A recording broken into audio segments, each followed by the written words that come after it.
Hi, I'm Leanne Ely. I'm a nutritionist, a New York Times best-selling author, and some people even say I'm a life coach.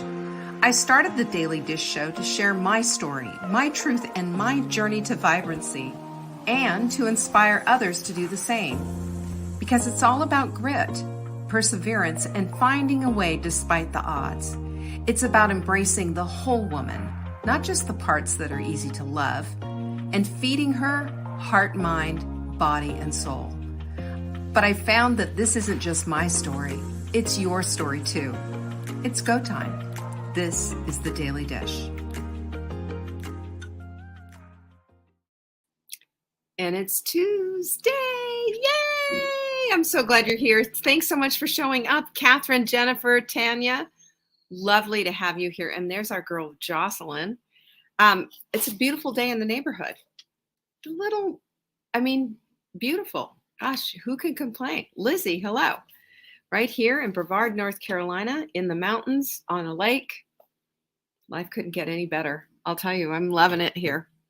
Anyway, I just wanted to say hello to all of you. I wanted to share today we're talking about emotions a little bit this week. And boy, doesn't that have a lot of impact on our well-being? Have you noticed that? I have, certainly. Martha, so nice to see you again.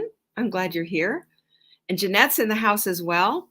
We are going to go down that path a little bit, talk a little more about emotions, their impact, and how we can harness them a little bit for our own good.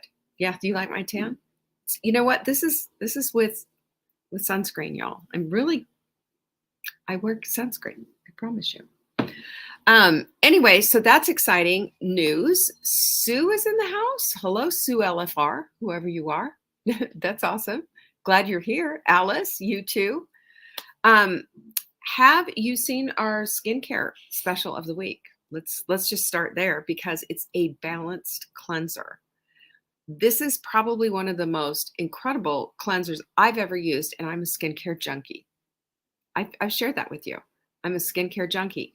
This, however, smells fresh. It goes right into the skin. It's deep cleansing. This is what we need for all the garbage we put on our face, for the makeup and the dirt that's out there in the world, the sunscreen, all that stuff. You need a deep cleanser. That's what this does. I love this stuff so much. It is buy one, get one. That's how much you're going to love it. And it lasts forever. So all you have to do is go to savingdinner.com/BOGO, because if you buy one, we're going to throw another one in your cart. All you have to do is click the link there. We'll take care of all the details. Okay? Deal? Once you try this, you're going to be hooked. Hooked. We've got everybody, and I've got the kids. All of our kids are on this. Everybody uses it. Love this stuff. Even Mark, and Mark will wash his face with Dawn dishwashing soap. I swear, the man doesn't care. So yeah, to each his own, right? To each his own.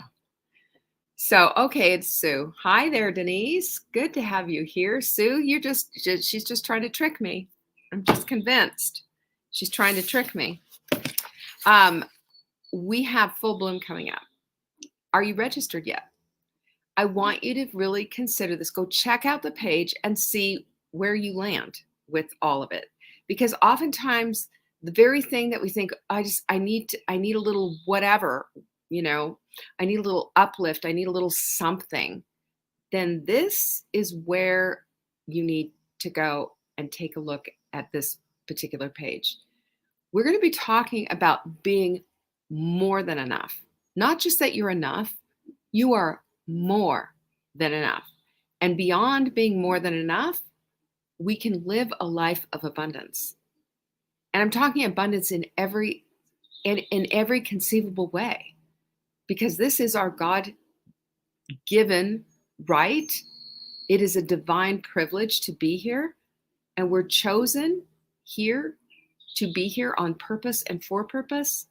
And start connecting all those dots. It's not so that we can be miserable. It's so that we can have a life that is impactful and vibrant. That's what this whole day is going to be about.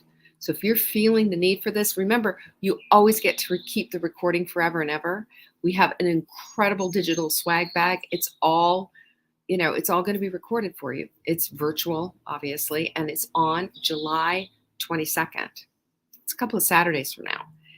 I want you to consider this really, really heartfelt consideration. How's that? That's all I'm asking.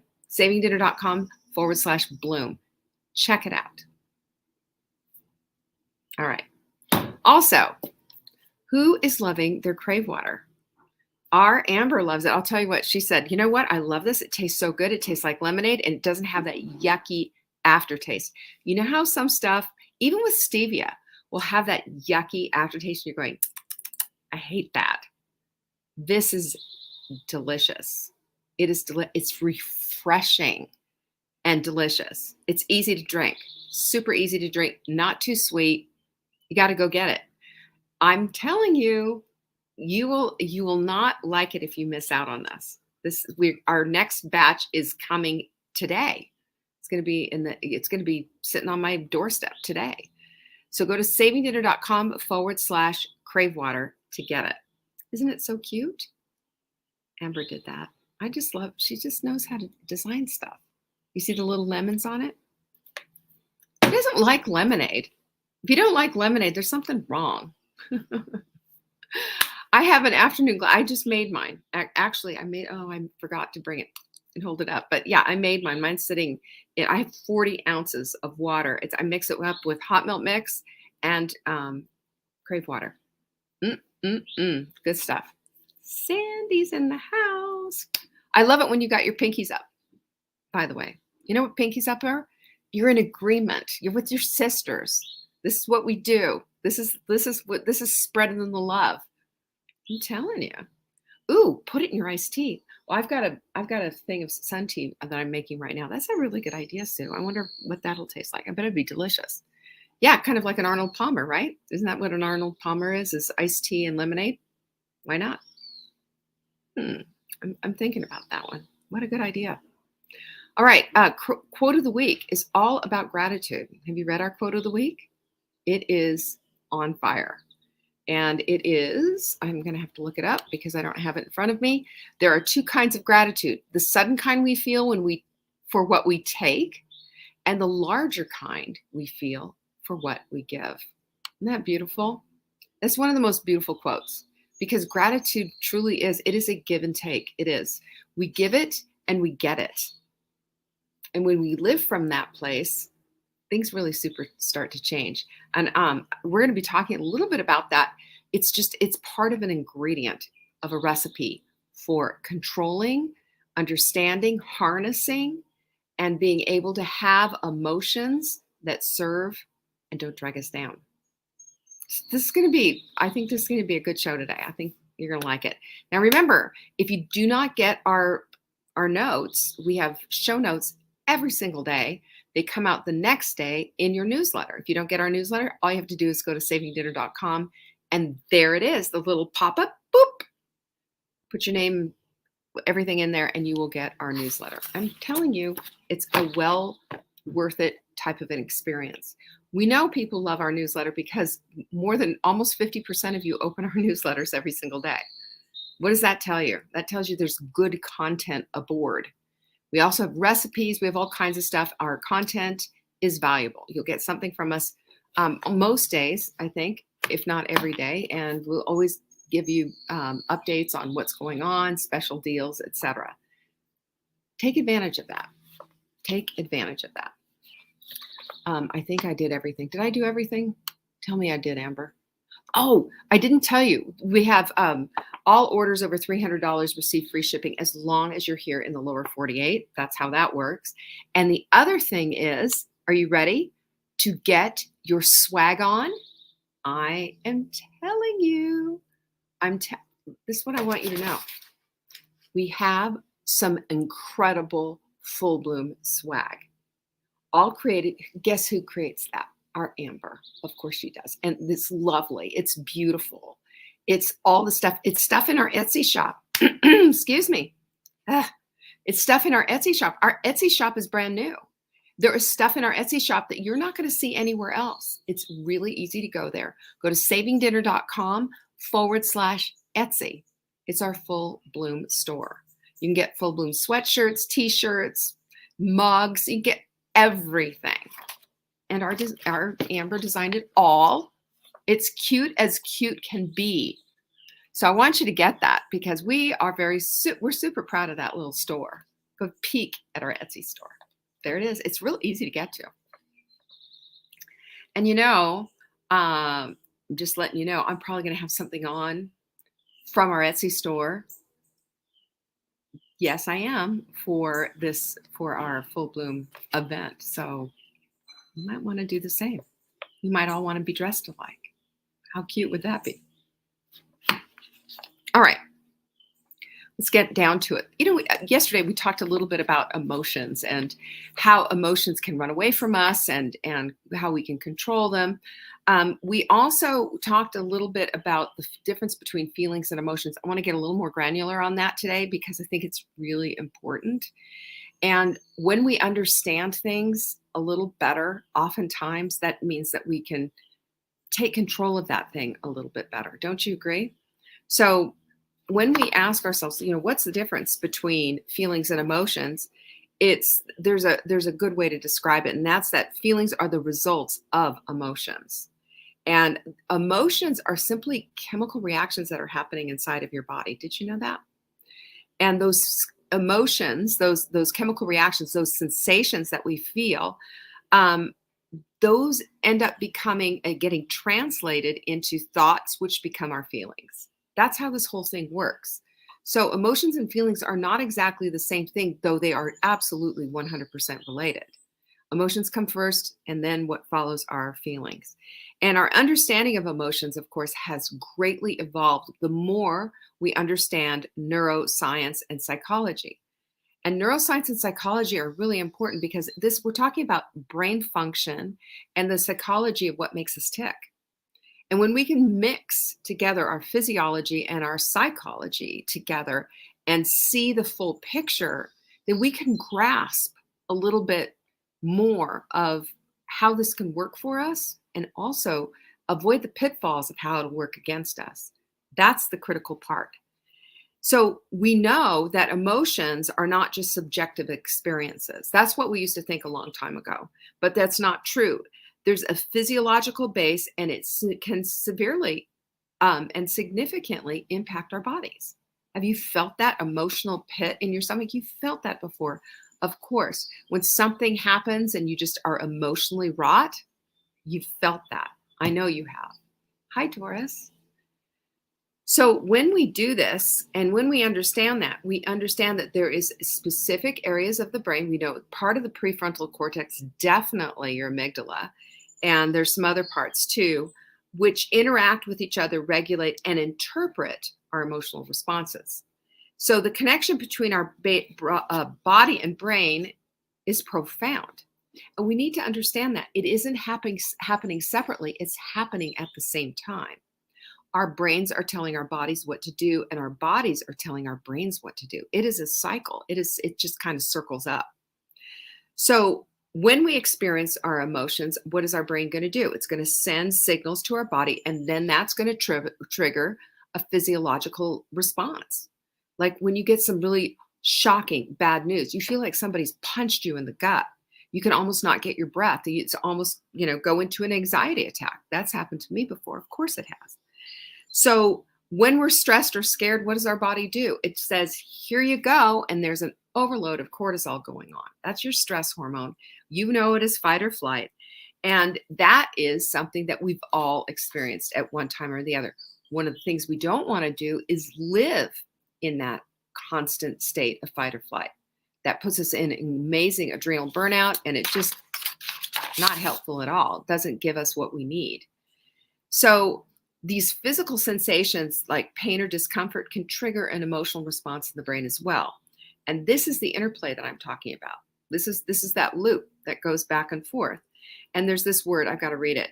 This is the basis. This is a word that I'm new to, okay? Psychoneuroimmunology.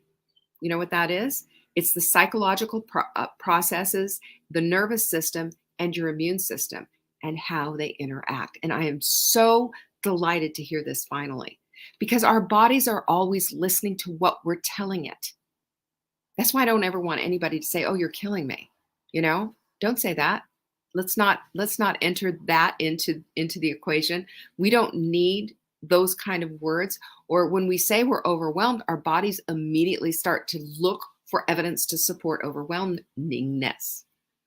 That's the cortisol. Then the cortisol starts going wonky. We make suggestions by our thoughts and what we say. You know, our bodies, our brains are listening, and they take things literally. They don't get irony. They don't get hyperbole. They just take things literally. Okay, we'll do that. Let's keep that in mind. This is important. And the other question that I had, and this is a big one that I had, do you ever ask yourself this? Do our emotions tell the truth? Are our emotions truthful? And here's what the science says, that they're neither true nor false. They simply are. Okay, you want to know why? It's because they're subjective responses to what we believe and what we perceive. Subjective. Subjective. So if we believe that the earth is flat, for example, then that's going to impact the way that we take trips, or where we're going to go, or that we think we're going to fall off the edge of the earth, or whatever. I mean, there are people actually out there who believe that we have a flat earth. I don't get that, but it's true. So we have these subjective responses to how we perceive our world. We can also have a subjective response to perceiving the world as being flat rather than round. So yeah, they can be right or they can be wrong. And though this is not what the science tells us, this is what our perception tells us, if our perception's completely warped. So what we have to do is we have to remember this as if we are feeling fear, for example. Remember, we talked about that last week or a week ago. We were talking about having a fear of dogs. And the fear sometimes is because of a bad experience that you had with a dog when you were a child. And what we do is we blanket our fear on all dogs in the universe, even sweet dogs like Lincoln, right? We do that. And so it doesn't mean that all dogs are wrong. It just means that we perceive danger because of a perception that we had as a child that has stayed with us. Does that make sense? So our emotions are real experiences. They are true and real to us and our perceptions, but they're not always accurate reflections of what reality is. Now, that's an important differentiation right there. You know why? Because it means that, yes, you can look to your emotions as sort of a guide, but you also keep your hand a little bit open and realize your perception might not be 100% correct. And I say this because we are human beings. We are faulty. We are flawed.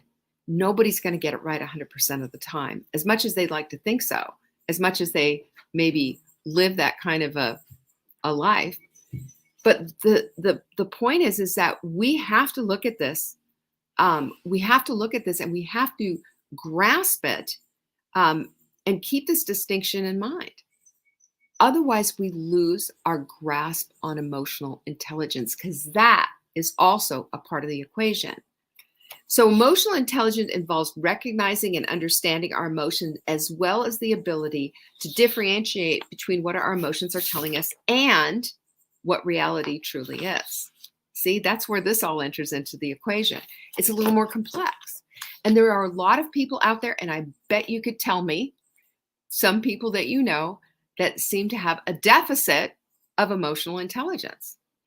Emotional intelligence is developed with things like empathy and gratitude and love and forgiveness and having a great big heart space, is how I think about it.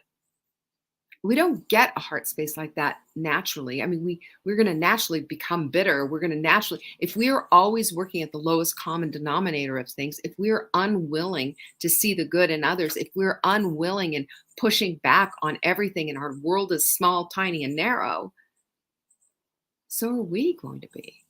And our emotional intelligence just simply will not grow. So we have to remember that emotional intelligence involves acknowledging and validating our emotional experiences, while also critically evaluating whether our emotional experiences align with our objective understanding of the situation. That's got to go into the equation.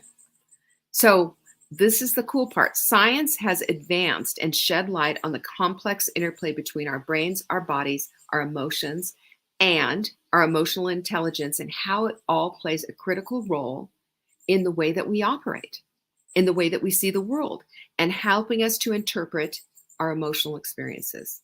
Isn't that cool? This is why it's so crucial to be aware of what emotional intelligence is, and to always be mindful that you're either developing it or you're not. And the not part means that you're not going to have the kind of life that you hotly desire. Vibrancy doesn't exist outside of being an emotionally intelligent woman. This is what wise women do. They go after this full-hearted, knowing full well that their emotional intelligence is going to have a massive impact on everyone around them and everyone who comes in contact with them at work, at home, in the world, in your community. This is an important quality, and it's developed simply by being mindful. We'll talk about that more. So this is where our emotions get interesting. And there is a book called The Emotional Revolution: How the New Science of Feelings Can Transform Your Life. The name of the author is Dr. Norman Rosenthal. And he focuses on the harnessing the power of our emotions so that we can affect personal change, right? Otherwise, what's the point? What's the point? So this is what he has. Now I'm going to share some of the bullets with you. I've got 8 of them. I'm just going to buzz through them really quick. Number 1 is to embrace your emotions. We oftentimes think emotions are bad. We were told as children to put a smile on our face and stop crying and don't come out of our room until we're happy, right? It's like bad emotions should not exist in certain households growing up. My household was a little bit like that. And, I was often told to put a smile on my face and stop sulking and go to my room until I can be happy, that kind of thing. Sure. I was part of that generation, I believe. And we need to just be aware that it's just simply a matter of acknowledging them and accepting them. That's it. That is it. And this awareness will help us to understand the impact of our emotions on our behaviors and on our actions and on our thoughts. That's all. That's what it does. Hi, Linda. Hi, Kathy. Number 2 is you have to understand the message, because each emotion carries a message, okay? For example, fear might be indicating there's a threat. There's a threat.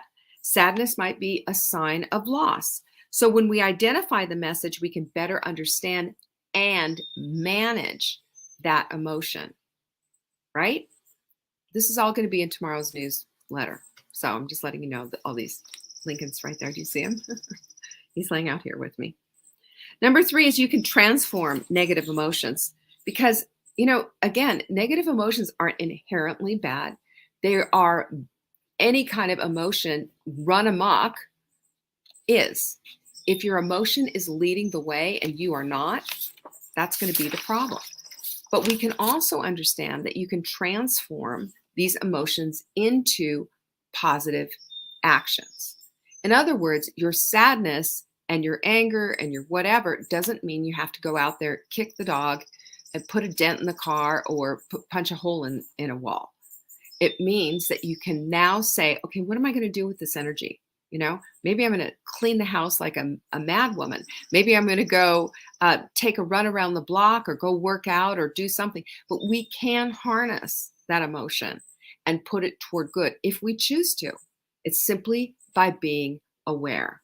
Number 4, speaking of being aware, is to practice mindfulness, because mindfulness puts you in the present. Mindfulness brings you into what's going on with me, and it helps you to stay centered. Practices such as using your journal, meditation, breath work, all of these things help with the mindfulness equation. If you're not using these free tools, you're missing out, because it will correct these things and help you to get grounded in who you are. Because we aren't just these big flesh buckets filled with emotions that are running amok. We're not. We are human beings divinely put here on this earth on purpose and for purpose, and our emotions serve a purpose as well. They're not there to hang us out to dry. Okay? We have control of them. Number 5 is to develop emotional resilience. This is the ability to adapt and bounce back after adversity. It's choice. It's a choice. And oftentimes you'll hear people just say, I can't help it. This blah, blah, blah happened. Well, we have to look at this stuff because all of us have experiences, that have put us in this place of emotional discomfort, all of us. But how do we cultivate this emotional resilience? We cultivate it by simply deciding and making a choice that says, I am not going to allow this to take me to the cleaners. I'm going to learn from this. I'm going to do something with this. I am going to transform this energy into something good. That's not denying your emotions, by the way, but it's not being hung up by them or pushed back by them either. Number 6 is to use positive emotions. There's joy, gratitude, and love. And I would suggest if you're really stuck in an emotional upheaval a lot of the time, that you get three 3x5 cards and write joy, gratitude, and love on them. And just put them throughout your day, everywhere. And when you see it and it reminds you, start thinking about those things that bring you joy. Start thinking about those things that you love. Start thinking about those things that bring gratitude into your heart. And then take that card and move it into another place in the house. And keep your mind set on the right things. Number 7 is emotional expression, because when you express your emotions in a healthy way, you could do that with writing. You could do that in your journal, by the way. And we're not looking for, Pulitzer Prize winning writers here. We're looking at just a place to dump stuff. My journal, this one's almost full, is full. Look at all this writing. It's just full of stuff. You wouldn't believe. And it's a mixed bag. Sometimes I'm in there, just some of the stuff that I read, I'm like, oh, Leanne, really? But I got it out of my system. We are not endless beings. We're not. We don't have endless capacity. We don't. There's only so much we can hold in this head of ours and so much we can hold in our hearts. We've got to take it somewhere. It can't just stay inside. It's got to get let out. So sometimes, I'll do a brain dump on things that I need to get done for work, things I need to get done personally or whatever. And that's just allowing me more brain space to operate. But my journal is for the emotional letting go of things, or sorting through, or trying to understand things a little bit better. It's a place to be mindful. And again, it's not award-winning writing at all. I would be mortified if somebody read my journal. But I have it, and it's such a great habit, and it keeps me sane. It keeps me level-headed. It keeps me from losing my you-know-what. So let's do this, right? Let's use this for emotional expression. You can do this with art. You can do this in speaking with somebody else as well. You express yourself. And then there's this very important thing called emotional regulation, right? Now, emotional regulation is learning to regulate your emotions. Duh, you knew I was going to say that. Like meditation, cognitive behavior therapy. And you can do your own cognitive behavior therapy in your journal as well, right? Your cognitive, being aware, behavior, what you're doing, and therapy, is this working? That's all that is. And I mean, it's obviously, if you went and saw a therapist, I'm not against therapy at all. That's kind of the way that they do that. That, like, they'll ask you things like, well, how does that make you feel? And it pushes you and shoves you back into the present of what this emotion is about. So if we're going to look at these 8 things I just gave you, we can understand then that emotions aren't our enemy at all. They're not. They're part of the human experience. Every single person on this planet has this. And they're signals, and they're meant to guide us and help us. And if they're running rampant and out of control and going crazy, we have the tools to bring it all back into this place of our knowing, into this place of saying, okay, let's sort this out. And we have the tools so that we can see what to do with it. And I will say this, that when we understand that we have the ability to navigate, to understand, to control, and to harness the energy of our emotions, they become more of our friend and more of a tool rather than something that we dread. So I hope that was helpful for you today. I sure helped. It helped me. I was looking at it from my perspective of what I needed. And that was just the thing.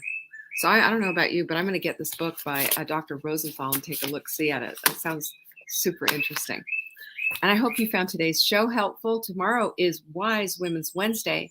And do not forget, anything that I talked about at the beginning of the show, from Crave Water to our BOGO skincare to whatever, Full Bloom, it's all on your announcements page. You can find that at savingdinner.com/announcements. Until then, I'll see you tomorrow. Peace be with you. Bye-bye. Thank you for joining me today. You can find me on TikTok for daily tips to help support your most vibrant life. And remember, you are the author of your own story. Until next time.